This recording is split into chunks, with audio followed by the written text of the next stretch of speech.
more than 20 pages. And that's why I think it's a good idea to hire somebody to do it for you. Right? If you got the money, hire somebody. It's really boring to write this stuff. Okay, this is going to get speeded up now. So setting goals, targets and goals. So this is sort of, these are words that really used to confuse me, and I just want to spend a few minutes explaining the differences to you. So there's mission, there's like the vision statement, there's the goals, there are objectives, there's strategy, there's tactics, there's execution, right? Until I started writing this like a couple of days ago, I used to get confused about these things. So I thought this would be a good thing to include here. And if anybody wants to volunteer and talk about these differences, I'd be happy to. I wouldn't do it either, it's okay. Okay, so mission.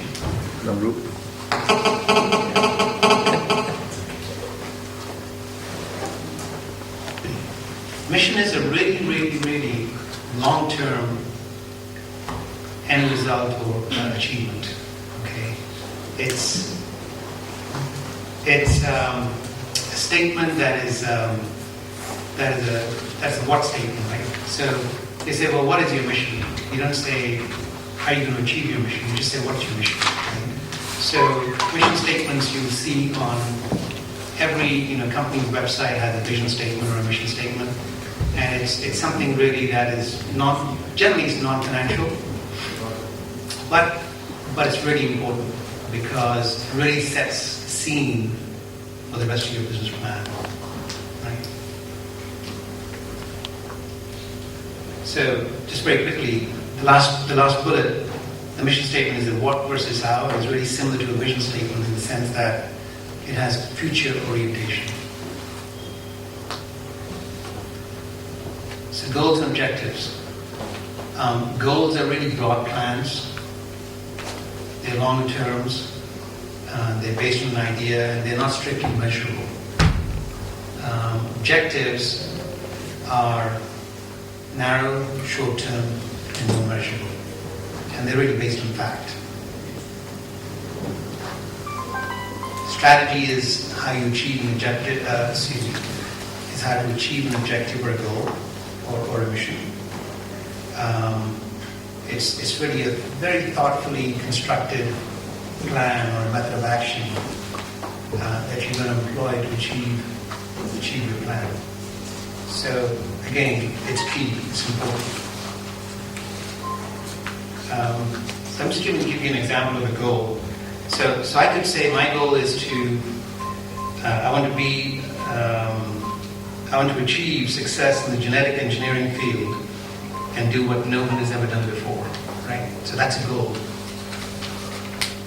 Now, the objective is to complete that in a month, right? So that's an objective for a year or 10 years, whatever it takes.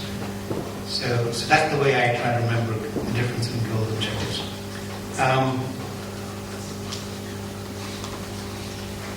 Execution. Execution is what is done to deliver on a strategy, on a coordinated strategy. And it's definitely a what as opposed to a how.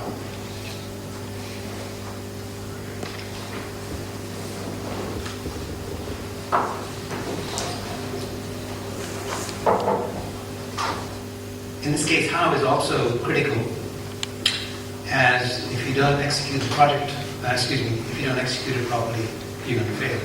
So although it's a what, you really need to consider the how as well in execution.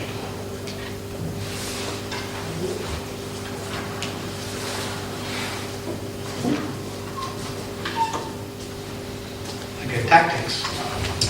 So when we say somebody's a good tactician, we mean that he's good at making the smaller moves. So tactics are smaller moves. It's what you do, not how you do it. And it's on a smaller scale, right? So like a tactician does small things to execute your strategy. tacticians are really important guys. Right? You can have a co-founder, if you like, be the tactician. They're the ones who make everything work if you're not going to do it yourself. So many people often confuse tactics with strategy, and they also confuse tactics with execution. So these are clearly different, and I think the differences are a little subtle, but they're there.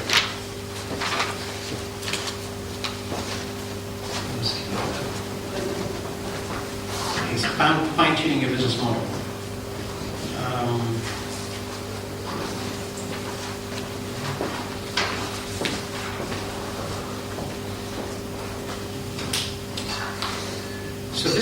So a financial model, it documents the financial projections and data, and ensure that you've got to ensure that you're realistic and that it's believable, right?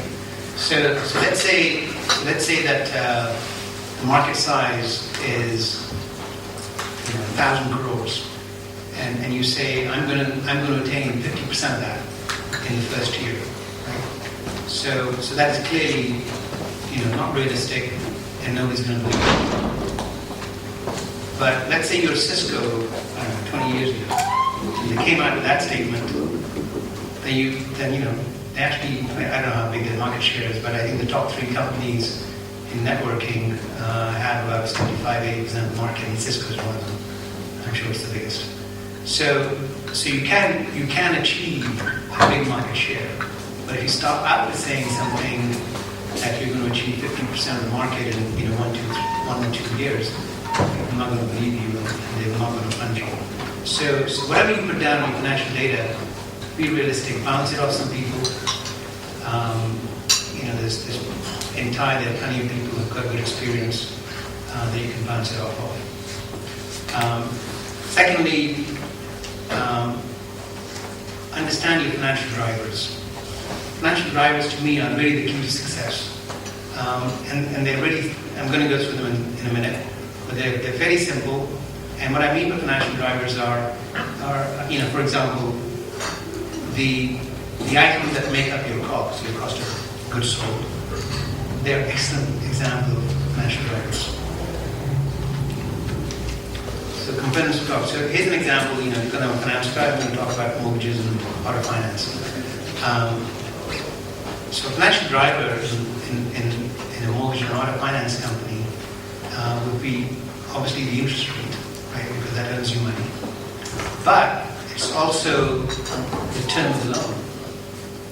Now, one of the first companies I started working at, they were in the auto finance business, and their average loan size was, I think, about 12 months. It took them about,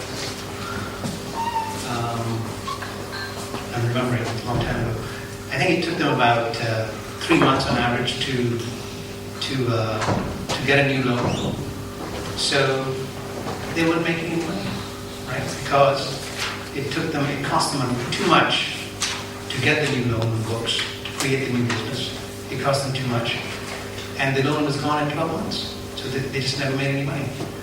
And so what that business did was it stopped making auto loans and it went into mortgages. And that's mortgages in those days, the average mortgage is about 8 years. So imagine going from 12 months to 8 years, how much money they must have made. Right? Because the cost of getting the new business was the same. Banks look at the cost of getting a new deposit account in banks is pretty high because they have bricks and mortar and they have many things like that. So once you're in a bank, they try to keep you. They give you free checking. You can go and cash ATMs anywhere you want, and there are no fees. They really want you once you're there.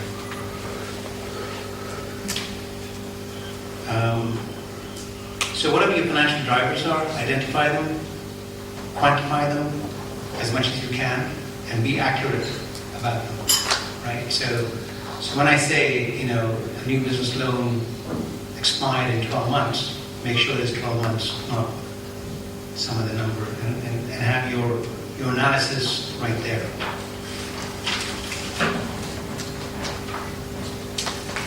I just talked about financial scenarios. So normally when you have a business plan, you see, like the best case, the worst case, and you have 2 or 3 different scenarios. So these are basically designed to allow you to consider the outcomes. So it's like basically looking in a crystal ball and saying, okay, what if this happened? Then what would happen to my business?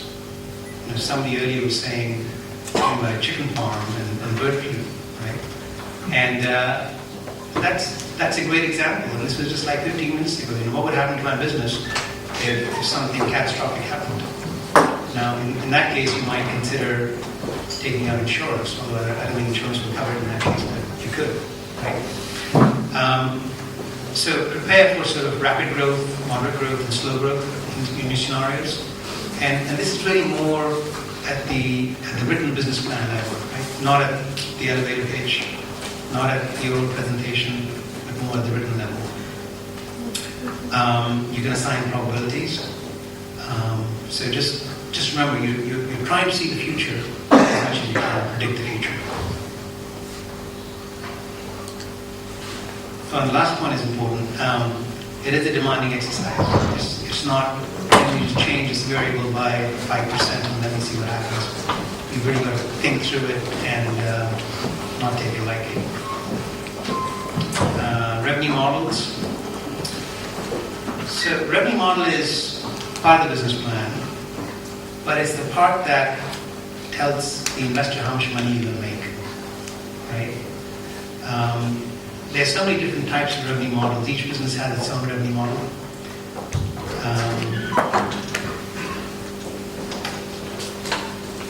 Whatever your revenue model is, just lay it out clearly, put down your assumptions, and show the volumes, for example, volume, pricing, growth, strategies, market share, etc. And lastly, using your business plan as a tool to get funding.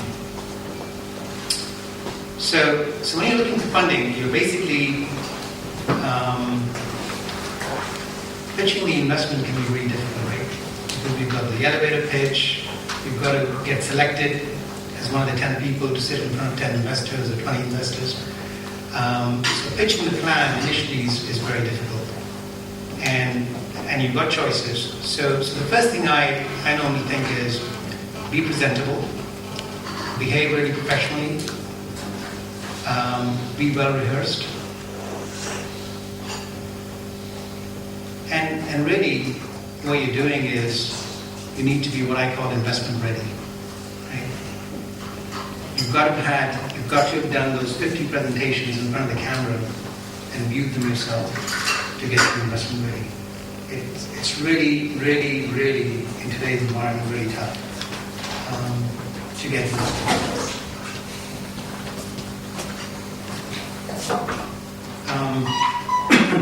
So how to pitch?